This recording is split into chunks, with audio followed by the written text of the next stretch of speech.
Hey, what's up everyone, Mikas here for the Music Production Vlog episode 1. This episode is all about trance. So in this week episode we're going to talk about what make a good trance track, what are the different elements you need to create a good trance track, the classic, the more tech version, and we're going to have some samples of classic trance tracks that really influence the whole trance movement. We're going to look into different projects, and we're gonna master a trance track with some DAW screen recording. So I'm gonna explain the process a little bit. We're gonna talk about how to get signed to a label, or maybe a little bit of the insight of how it works, and maybe how many copies you're gonna sell, what to expect of the trance scene. So hope you guys gonna enjoy, and as in every episode, if you put your name below and you put a comment underneath the episode on YouTube, we're drawing $50 for WeMakeDanceMusic.com, which is my website. So have a look at WeMakeDanceMusic.com and enjoy the vlog. Alright everyone, let's dive in. Trance is a form of electronic music that started in the 1990s, and it's mostly was based in Europe. The movement when it started, it's usually 130 to 145 BPM, I would say. Sometimes a bit faster, but 145 for trance is a bit fast. If you go above, I would say it's more psy trance, which is still trance, but it's not really completely trance. To me, this type of music is really much more music than other genres of electronic music, which are much more beats based. Like some house music is very sample based. It's very narrow in the musical field, while trance, you can have big chords, big harmony, complex arrangements, some singers. There's a lot of element that goes into it. I do have a trance track open right here, which is fairly complex, from our friends at Magic Tracks Productions. It's available on the site if you want to download this project. It's a Anjuna style, so I'm gonna play you the breakdown, and then I'm gonna go into a more epic trance track sample. Let's have a listen to this. Oh, let's get in here. So you have many pad layers in here. You got the sub bass here. This is very nice. You have some vocals here that are compressed, so it's just a little bit of background vocals to give, I'll give myself a bit more juice in here. Let's have a look at this pad here. Oh yeah.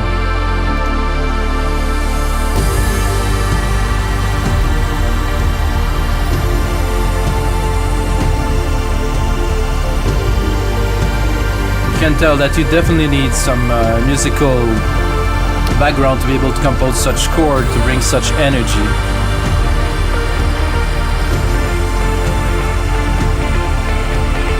Then you have the lead coming in here.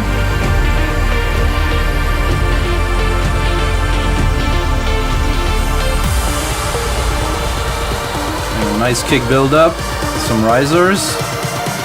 Oh yeah.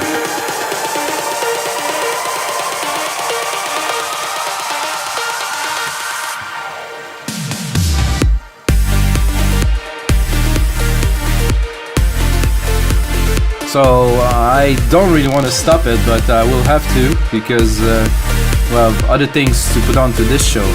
So this is very much the Anjuna Deep. It's Anjuna Beat. Sorry again. This is more prog trance, but again you have all the element of a trance track. Now we're gonna switch into this one is called Burning Trance. It's 134 BPM.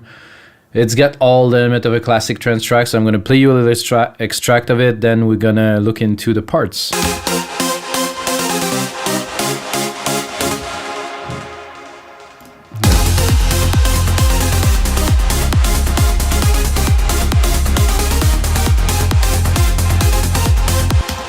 Alright, so that sounds pretty fat, alright. Okay, so we have the leads, of course.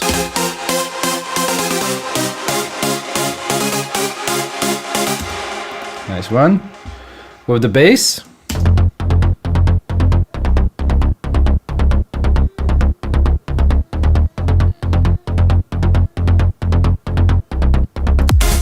And then of course you have the percussions down here with different elements.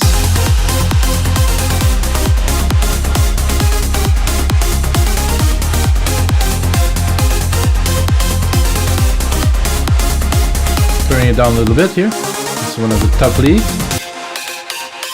Another layer for the lead. And white noise that's used quite frequently by many producers to add some depth to the frequencies. It's all good really, but what is really the big deal about Trance track is the breakdown. So let's go into the breakdown, and I'm gonna have a look at the elements. Start building here.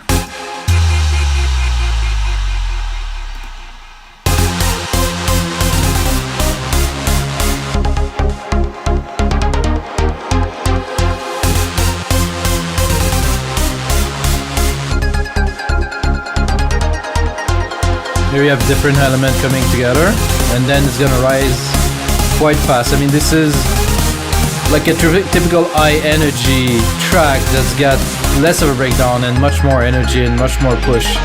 Check out the build up here.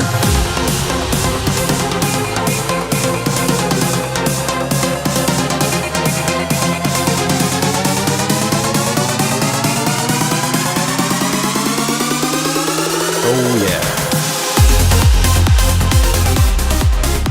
Again guys, just a bit of a reminder, if you put a comment underneath the video on YouTube, we're drawing every month or every couple of weeks, I would say, a gift card for $50 to our site, womendancemusic.com. Alright everyone, in this segment I want to talk to you guys and to everybody who's watching about the reality of the music industry. The trance genre is fairly popular as a whole, but somehow the sales you can expect from release on Beatport and maybe on Spotify are definitely quite minimal. So I would recommend people to set the expectation a little bit lower. I mean, if you have a good hit, you break into the top 10, maybe you get all your friends to buy the track, maybe you juice it yourself, who knows what's happening. I mean, you can expect to maybe sell 100, 200 tracks.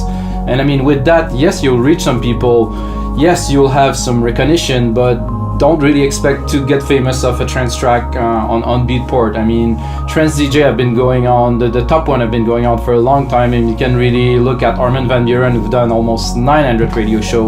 You can look at Marcus Schultz, you can look at the big name of like the big progressive and psytrance that have been on and on and on for decades literally to make it. So set your expectation low and maybe try to make some connection in your scene with the people that you really feel that have the same sound as you do. You're trying to make things for them. So I would say connect with those people that you really admire, you know, those DJs. Try to send them your music, try to see if it resonates with them, then eventually get to send your music to record label. And I mean, send your music to record label mean the label that accept music, because sending, you know, demos everywhere, you know, to label that are not really accepting demo because they're already flooded with artists and they already have their own agenda, I don't think it's such a great idea. I would say maybe connect with people, try to get your music heard, hopefully on radio shows of more popular DJs, or maybe live, who knows, you know, what you can do that will get you a foot in the door, and then you can build on from there. You know, sending demos everywhere will most likely get you very little answers. So I would recommend send it to DJs first, maybe go in person, make some connection. If you know somebody that's already signed on a label, that's your friend, or is on the net, or somebody who think you can help to push your demo through, that's another good way to get to the right people. So that's a bit of like some of the recommendation that I have for trance music producer to try to get their music to play. I would say, again, don't put your hopes too high, you know, just stay grounded, make the music you love, don't try to sound like somebody else, and, you know, try to put your music out there to people you think would love it, and I think you're gonna go somewhere with that.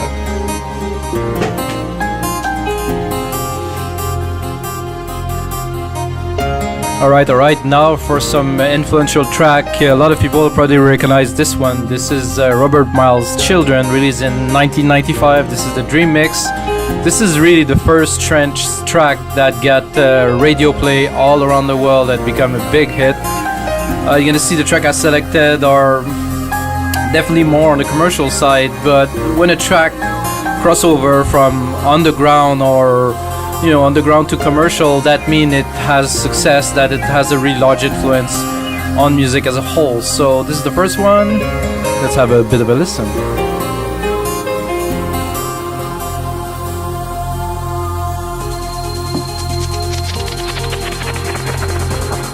Not bad for their 1995, really. It's very classic piano trance style. I think this guy literally invented piano trance. Alright, second track now. This is Delirium featuring Sarah McLachlan, Tiesto remix. This was really a massive commercial success in 1997, 1998. It literally put Tiesto on the world stage. Like, I mean, he was quite famous before, but after this remix, he was exploded. His career exploded completely. Sarah McLachlan vocals are amazing. This is quite a track. Even today, this is a really moving track it's been untouched, really, this level of emotion, I think, in a trance track. So we'll listen to it a little bit.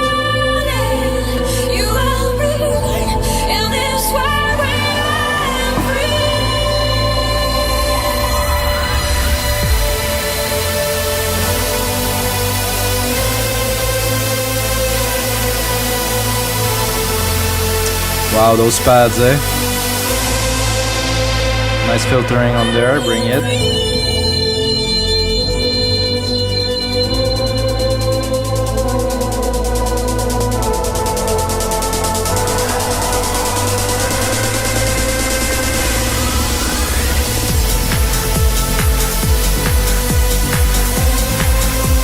Wow, what a track, really.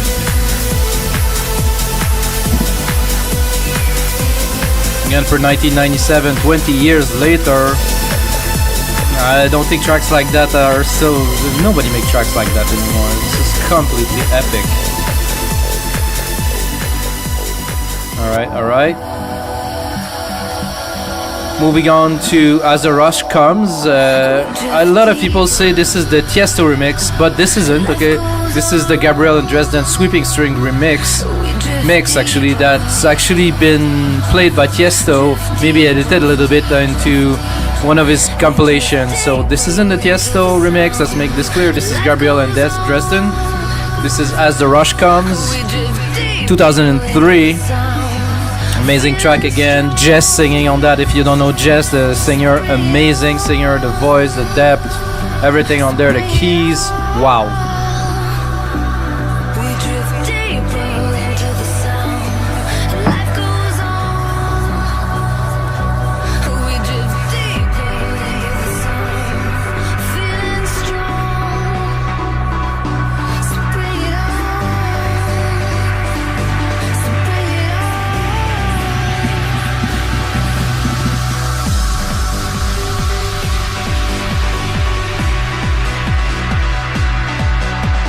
I really wonder what synth they used to do that. I mean, I would say probably a virus. It has that richness of it, like a virus or a supernova, but I would say it's a virus. Yeah. Those days, virus were extremely popular. I had one myself. Many people had it. It's still very popular, but now virtual instruments really do as good, if not better. So, Motorcycle, As the Rush Comes. Gabriel and Dresden Sweeping String Mixed, 2003. This is a trance classic, definitely. That also, again, had a commercial success. Because the original is the bottom of the video. And we're finishing with like a more proggy trance classic that actually crossed over very much to commercial. They made a video with it. The original version was released on, I'm not certain, actually Positiva or something like that. Then it crossed over to commercial. I think Contour got it, whatever. But this is 3 drives on a vinyl, Grease 2000. This one is the original mix. It's like a 10-minute long epic track. This was 1990. Whoa, this one I'm not too sure actually. 1990s, late 1990s. So I hope you guys enjoy. This is all for the music production vlog, and see you again in episode 2.